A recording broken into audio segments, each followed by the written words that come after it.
우리는 지난번 나눴던 창세기 11장 1절에서 9절 말씀을 통해서 자신의 이름을 높이려 했던 인류의 바벨탑을 함께 보았습니다. 세상 사람들은 풍요로운 신할 평지에 모여 수많은 자신들의 힘, 무리의 힘을 자랑했습니다. 견고한 불에 구운 벽돌과 역청을 쌓아 올리며 외쳤습니다. 자, 우리의 이름을 내자. 우리의 거대한 성벽을 쌓아 흩어짐을 면하자. 그러나 하나님은 스스로 높아지려 했던 그 거대한 무리의 탐욕은 하나님의 주권 아래에 산산이 무너지는 것을 보았습니다. 하나님처럼 되고자 했던, 즉 내가 하나님이 되고자 했던 그들의 삶의 끝에 남은 것은 혼돈과 공허함뿐이었습니다. 우리는 이 바벨탑 사건을 통해서 한 가지를 생각하게 됩니다. 그것은 무엇인가? 하나님께서 기뻐하시는 것이 무엇이냐는 겁니다. 바벨탑을 건설하던 수많은 사람들은 각자마다 자신들의 기술과 자신들의 열심으로 한 곳에 정착했습니다. 그리고 견고하고 높은 성읍을 만들었습니다. 그 탑을 마치 하늘에 닿게 하여 자신들의 이름을 알리고 흩어짐을 면하고자 하는 것. 사람의 생각으로 봤을 때 하나로 힘을 합쳐서 탑을 쌓고 흩어짐을 면하는 것, 가장 상식적이고 형통한 삶의 최선이었던 것 같습니다. 그들이 생각할 때는 바벨탑을 쌓는 것이 선한 것이었던 것 같아요. 그러나 하나님께서 보실 때는 하나님 없이, 하나님을 의지하지 않고 탑을 쌓는 것은 하나님이 보실 때는 악한 것이었습니다. 선한 것이 아니었습니다. 왜냐하면 그 중심에 내가 하나님이 되고자 하는 죄성, 하나님이 받으셔야 될 찬양을 내가 받고 싶어하는 그 죄성이 도사리고 있었기 때문에 그렇습니다. 우리의 삶에서도 때로는 하나님께서 나의 계획과 생각을 막으실 때가 있습니다. 나의 생각을 펼쳐서 응답하실 때도 있지만 나의 생각과 계획과 기도 제목을 막으실 때도 있습니다. 내 뜻대로 일이 진행되지 않게 하시기도 합니다. 우리는 그때서야 깨닫죠. 내 생각과 내 판단이 항상 옳지만은 않은구나. 나는 틀릴 수 있는 존재구나 라는 것을 우리는 그제서야 깨닫습니다. 때로는 하나님의 막으심이, 하나님이 열어주지 않으심이 우리를 보호하시고 가장 좋은 길로 인도하고 계신다는 것이죠. 하나님은 그래서 이 바벨탑 사건을 통해 우리에게 무엇을 질문하시냐? 내가 지금 열심히 세우고 있는 그것은 누구의 이름을 위해서 세우고 있는 것인가? 그것은 우리의 일터가 될 수도 있고 저 같은 사역자에게는 사역이 될 수도 있습니다. 어쩌면 우리의 교회의 이름이 될 수도 있습니다. 하나님의 영광이라고 이름은 타이틀은 걸었지만 그 중심 안에는 내가 드러나고 싶어하는, 우리 교회의 어떠함이 드러나고 싶어하는 그 욕망이 도사리고 있을 수 있다는 것이죠. 그래서 잠언 16장 9절은 우리에게 이렇게 인생을 가르쳐 주는 것 같습니다. 함께 같이 읽겠습니다. 사람이 마음으로 자기의 길을 계획할지라도 그의 걸음을 인도하시는 이는 여호와의 신이라. 바벨의 사건을 막은 말씀이 바로 이 말씀과 너무나 부합이 됩니다. 사람은 계획했습니다. 이렇게 하면 우리가 이렇게 영광을 받고 안전할 것이다. 그러나 하나님은 그 계획을 막으시고 그 계획을 하나님께서 꺾으시고 걸음을 인도해 가십니다. 바라는 것은 성도님들의 삶이 때로는 하나님의 계획과 다르다 할지라도 하나님의 그 선하신 걸음 앞에 굴복하시고 또 하나님을 끝까지 신뢰하셔서 내가 원하는 삶이 아니라 하나님이 우리에게 주시고자 하는 그런 안식과 기쁨을 누리시는 저와 성도님들의 삶이 되시기를 예수 그리스도로 축원드립니다. 창세기 1장부터 11장까지 인간이 반복해서 짓는 죄는 무엇입니까? 바로 하나님처럼 되고자 하는 것입니다. 참 지독하게도 하나님은 인간을 계속해서 죄를 짓고 지금 말씀을 보면 점점 더 인간의 죄가 점점 더 커져가는 것을 볼 수 있습니다. 처음에는 선악과 한번 먹는 거였는데 이제 결국에 11장에 와서는 하나님처럼 높아지는 겁니다. 그러니까 점점 죄가 지금 불어나고 있어요. 그럼에도 불구하고 하나님의 그 인류를 포기하지 않으시는 하나님은 계속해서 인류를 번성케 하십니다. 그들을 멸하거나 포기하지 않으셔요. 오늘 본문 10절부터 다시 셈의 족보를 나열하시면서 오늘 본문은 무엇을 보여주는가? 11장 바벨탑 사건을 사람의 실패를 보여주면서 이제 셈의 족보를 통해 하나님의 계획은 단 한 번도 실패한 적이 없고 하나님께서 노아에게 말씀하신 내가 생육하고 번성하게 하겠다. 아니 아담에게 약속하신 그 약속을 하나님은 꺾지 않으셨고 여전히 하나님의 계획을 이루어 가시는 것을 보게 되어집니다. 특별히 오늘 말씀 27절부터는 데라의 족보가 등장하는데요. 데라는 잘 아시는 것처럼 아브라함의 아버지였습니다. 하나님은 이 데라의 가문에서 아브라함을 택하기를 기뻐하셨습니다. 성경은 데라의 가문을 이렇게 소개하는데요. 여호수아 24장 2절에서 데라의 가문을 이렇게 소개합니다. 여호수아가 모든 백성에게 이르되 이스라엘의 하나님 여호와께서 이같이 말씀하시기를 옛적에 너희의 조상들 곧 아브라함의 아버지 나홀의 아버지 데라가 강 저쪽에 거주하여 다른 신들을 섬겼으나. 성경은 데라의 가문에 대해서 뭐라고 평가하냐면 다른 신들을 섬겼다고 평가합니다. 데라 가문이 살던 이 갈대아 우르는 달 신을 섬기던 우상 숭배의 본산지였습니다. 유대 전승에 따르면 이 데라는 우상을 섬길 뿐만 아니라 우상을 직접 만들어 파는 사람이라고 전해집니다. 즉 하나님과 전혀 상관없이 이교도 문화에 깊이 젖어들어 갔던 가문이 바로 데라의 가문입니다. 그뿐 아니었습니다. 데라의 가문 안에는 사람이 감당하기 힘든 그런 아픔이 있었는데요. 28절 말씀입니다. 함께 같이 읽겠습니다. 하라는 그 아비 데라보다 먼저 고향 갈대아인의 우르에서 죽었더라. 데라의 아들 하란이 아버지보다 먼저 죽습니다. 이 고대 근동 세계관에서 자녀의 죽음은 지금 시대에도 많은 종교에서 그렇게 생각할 텐데요. 신에게 큰 죄를 지어서 저주를 받았다는 명확한 신호였습니다. 자녀가 죽은 게 부모의 죄 때문이라는 거죠. 열심히 데라는 우상도 만들고 우상도 섬겼지만 그 자기가 섬기는 신이 가정을 지켜주지 못한 거예요. 데라는 자식의 죽음 앞에서 깊은 절망을 겪었습니다. 내가 열심히 우상을 섬겨도 내가 열심히 이 신을 만들어도 이 신은 죽었는지 살았는지 우리의 가정을 지켜주지 못하는구나. 내가 아끼는 이 금쪽과도 같은 아들을 지켜주지 못하는구나. 절망했을 거예요. 내가 믿는 신은 아마 없을 수도 있겠다. 더 나아가 데라의 아들이었던 아브라함의 아내 사레에게도 잘 아시는 것처럼 치명적인 결함이 있었습니다. 30절 말씀인데요. 사레는 임신하지 못함으로 자식이 없었더라. 당시 사회에서 불임 역시 임신이 되지 않는 건 역시 신의 은총에서 제외됐다는 수치스러운 일이었습니다. 신이 버렸다는 거죠. 저 가문은 자식도 죽고 자식도 못 낳고 얼마나 큰 죄를 지었길래 이런 손가락질을 당했을 것 같습니다. 바벨탑의 사람들은 자기의 힘으로 높이 올라가 이름을 대던 무한한 능력의 소유자들이었습니다. 니무롯의 후손으로 용감했던 아주 능력이 출중했던 사람들이었습니다.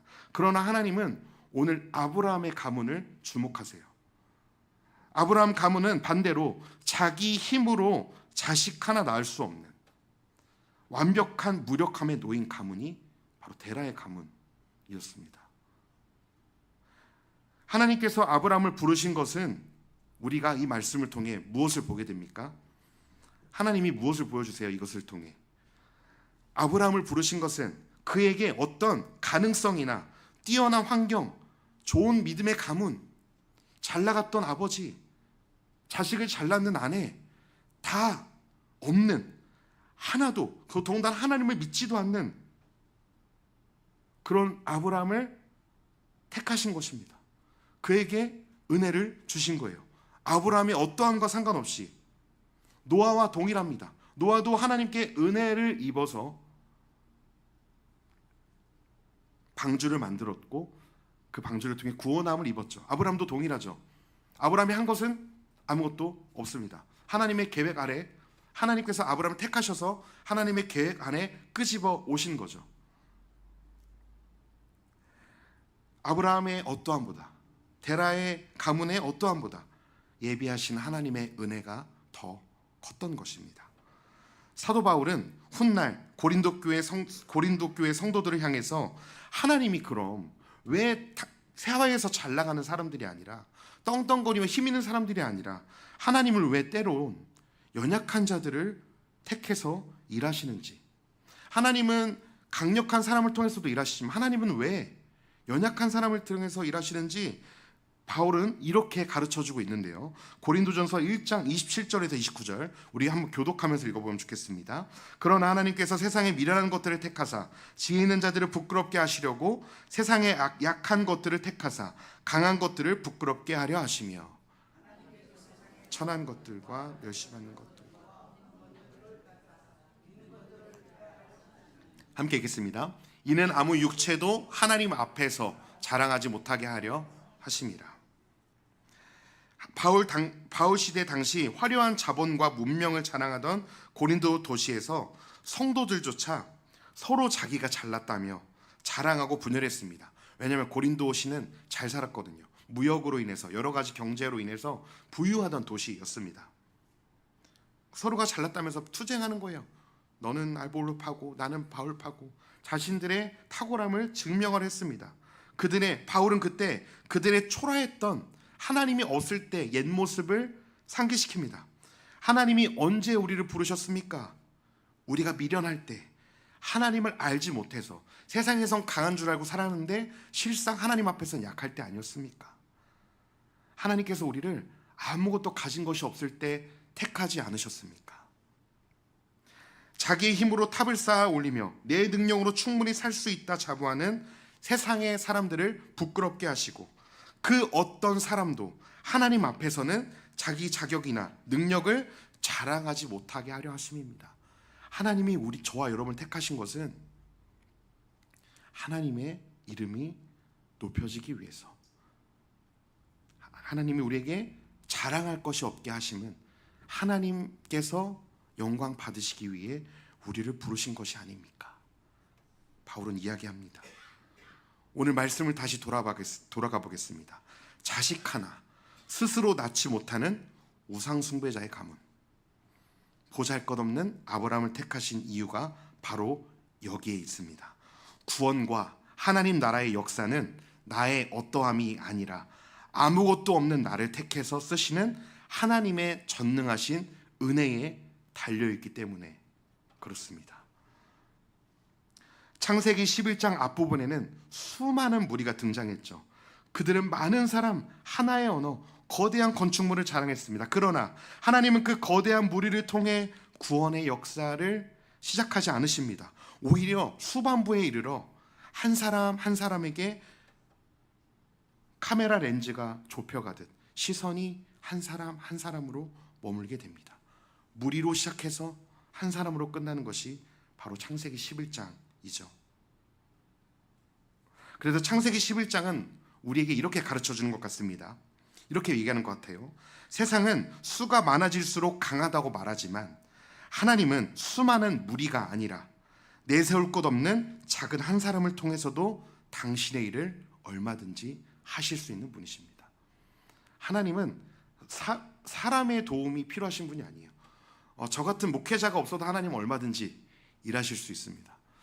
그러나 하나님은 우리를 이 자리로 부르신 것은, 하나님의 백성으로 부르신 것은 그 나라의 영광의 기쁨에 참여하게 하기 위해서 자격 없는 우리를, 저와 성도님들을 하나님께서 불러주신 것을 꼭 기억하십시오. 이 한 사람의 원리는 성경 전체를 관통하는 하나님의 일하시는 방식입니다. 이스라엘 백성이 애굽에 있을 때 바로에게는 막강한 군대와 제국의 권력이 있었습니다. 그러나 하나님은 그 애굽의 군병들이 아니라 말재주조차 없다며 고개 숙인 모세 한 사람을 통해서 일하셨습니다. 모세 한 사람을 통해서 그 수십만 명의 이스라엘 백성들을 구원해 내셔요. 뿐만 아닙니다. 바알과 아세라 선지자 850명이 갈멜산 위에서 그들의 세력을 자랑할 때, 봐라, 바알과 선지자가 이렇게 많다, 한번 대결해보자 자랑할 때 하나님 편에 선 사람은 누구였죠? 엘리야 한 사람이었습니다. 하나님의 진짜 선지자는 엘리야 한 사람이었어요. 그러나 하나님은 그 한 사람의 진정성 있는 기도, 하나님 이 땅에 불을 내려, 이 산에 불을 내려주셔서 주는 하나님이신 것과 그들의 하나님이 되심을 보여주십시오. 그 한 사람의 기도를 통해서 하나님은 갈멜살 전투에서 850대 1을 승리케 하십니다. 엘리야 한 사람을 통해 하나님이 진짜 하나님이신 것을 보게 하셔요. 거대한 바벨 제국 앞에서도 마찬가지였습니다. 신상 앞에 절하는 수많은 군중 속에서 오직 거룩을 지킨 다니엘과 새 친구라는 소수의 청년들을 통해서 하나님은 하나님을 인정하지 않는 느부갓네살 왕 앞에서 네가 믿는 신이 진짜라고, 네가 믿는 하나님은 살아계시다고, 네가 믿는 하나님은 역사의 주관자시라고 고백하게 하셨습니다. 그 일이 누구를 통해 일어났습니까? 그 당시 청소년이었던 다니엘과 새 친구의 작은 믿음을 통해서 일어났던 것입니다. 하나님의 역사는 다수결이나 사람의 세력으로 결정되지 않습니다. 오직 주님 앞에 겸손히 엎드리는 한 사람, 하나님, 주님의 도우심이 없으면, 하나님이 저를 도와주시지 않으면, 저를 붙들어 주시지 않으면 저는 한 발자국도 걸어갈 수 없습니다. 하나님 앞에 바짝 엎드리는 그 한 사람을 통해서 하나님은 당신의 나라를 이루어 가십니다. 오늘 나눈 말씀을 정리하겠습니다. 창세기 11장은 무리로 시작해서 한 사람으로 끝납니다. 수많은 사람들이 모여서 우리의 힘으로 우리의 이름을 내보자, 우리의 이름을 높여보자 외쳤지만 하나님은 그 무리를 산산이 흩으셨습니다. 그리고 후반부에 이르러 시선이 놀랍도록 좁히십니다. 한 가문으로, 자녀를 잃은 가문으로, 우상을 섬기는 가문으로, 자식 하나 낳지 못하는 아브라함의 가문으로 하나님은 시선을 옮기십니다. 그리고 그 연약한 가문을 통해 이제 12장부터 하나님은 당신의 나라를 이루어 가시기 위해 준비하십니다. 그러므로 사랑하는 성도 여러분, 때로는 나의 부족함, 나의 연약함, 내가 이렇게 오래 예수 믿었는데 이렇게 나 하나 바꾸지 못하는, 작은 습관 하나 바꾸지 못하는 내 연약함, 하나님 이렇게 제가 믿음이 작은데 저를 어떻게 쓰시겠습니까? 나는 가진 것도 없는데 나를 통해 하나님이 무슨 일을 하실 수 있겠습니까? 아닙니다. 우리는 그렇게 약하지만 우리를 부르신 하나님은 전능하십니다. 우리를 부르신 하나님은 그런 연약한 나도 쓰실 수 있는 분이십니다. 기억하십시오. 하나님은 우리의 가능성을 보고 쟤를 부르면 내가 좀 이렇게 교회가 커지겠다, 우리의 가능성을 보고 부르신 것이 아닙니다. 자격 없는 우리를 은혜로 먼저 찾아와 주셨습니다. 우리가 먼저 하나님을 사랑한 것이 아니라 하나님이 우리를 먼저 사랑하셔서 독생자를 이 땅에 보내주셨고 우리를 살리시려고 하나님이 먼저 아들을 아낌없이 내어주기까지, 화목 제물로 내어주시기까지 우리를 사랑하셨고 우리를 부르기를 기뻐하셨습니다. 하나님 그래서 오늘 데라의 가문을 통해 말씀하십니다. 내가 하나님을 위해 무엇을 할 수 있는가가 아닙니다. 생각을 바꾸셔야 돼요. 이렇게 말씀하셔야 됩니다. 하나님께서 연약한 나를 통해 무엇까지 하실 수 있는가? 저는 믿음의 사람은 멋진 대단한 사람이 아니라 가진 게, 남은 게 믿는 것밖에 할 수 없는 사람, 믿는 것밖에 없는 사람, 저는 이 사람이 믿음의 사람이라고 확신합니다. 나의 믿음은 연약하지만 나를 붙드시는 주님은 강하십니다. 나는 부족하지만 주님은 부족함이 없고 넘치십니다. 우리의 현실과 한국교회의 상황을 바라볼 때도 마찬가지입니다. 교회의 숫자가 줄어들고 다음 세대가 감소한다는 염려의 목소리가 계속해서 끊임없이 들리고 앞으로도 계속 들릴 것 같습니다. 다음 세대는 사라져가고 위기의 순간을 맞은 것 같은 이 상황 가운데서도 우리가 바라볼 수 있는 것은 무엇입니까? 숫자가 줄는 것, 그 현실을 가볍게 여겨서는 안 되지만 교회의 미래를 사람의 숫자만으로 판단해서도 안 됩니다. 오늘 본문에서 보여지는 것처럼 하나님의 나라는 사람의 숫자가 아니라 하나님의 주권적 은혜로 이어지기 때문에 그렇습니다. 엘리야가 하나님 저만 남았습니다 낙심할 때에도 하나님은 바알에게 무릎 꿇지 않는 7,000명을 보여주셨습니다. 엘리야야 두려워하지 말아라. 지금 나에게 여전히 헌신하고 있는 바알에게 무릎 꿇지 않는 7,000명을 내가 남겨두었다. 저는 오늘도 여전히 하나님께서 보이지 않는 곳에서 당신의 사람들을 일으키고 계신다고 믿습니다. 말씀을 붙드는 청년들이 있고 기도하는 부모가 여전히 있으며 세상 속에서 거룩하게 살아가려는 성도 한 사람이 있습니다. 그러므로 한국교회는 여전히 소망이 있습니다. 그 한 사람이 누구입니까? 바로 이 자리에 계신 성도님들 한 분 한 분이십니다. 하나님이 사용하시는 것은 우리의 위대함이 아니라 하나님의 은혜였습니다. 하나님은 성도님들 한 분 한 분을 통해서 하나님의 나라를 계속해서 이루어 가실 것입니다. 그래서 우리 기도가 이렇게 바뀌면 좋겠습니다. 하나님, 저는 부족하지만 주님은 충분하십니다. 저는 할 수 없지만 주님은 능히 하실 능력이 있으십니다. 저를 붙들어 주셔서 나를 통해 주님의 뜻을 이루어 주옵소서. 사람의 가능성이 끝나는 자리에서도 하나님의 은혜는 끝나지 않는 것은 오늘 본문을 통해서 보여주셨습니다. 나의 한계 속에서도 하나님은 오히려 새로운 일을 시작하십니다. 마태복음 19장 26절 말씀을 읽고 말씀을 마치겠습니다. 예수께서 그들을 보내시며 이르시되 사람으로서는 할 수 없으나 하나님으로서 다 하실 수 있느니라. 하나님 나라의 구원의 역사는 사람의 힘으로 할 수 없습니다. 그러나 우리가 믿는 하나님은 하실 수 있습니다. 연약한 나의 믿음이라 할지라도, 또 넘어지는 나의 믿음이라 할지라도 하나님이 우리를 변화시켜 오셨고 앞으로도 우리를 변화시키셔서 우리를 하나님의 은혜의 도구로 사용하실 줄 믿습니다. 남은 한 주도 내 힘과 가능성을 의지하지 않고 나를 부르시고 붙드시는 예수 그리스도의 은혜에 의지하면서 하나님께서 이 시대에 세우신 한 사람으로 살아가시는 승인의 모든 성도님들 되시기를 우리 구주 예수 그리스도의 이름으로 축원드립니다. 기도하겠습니다.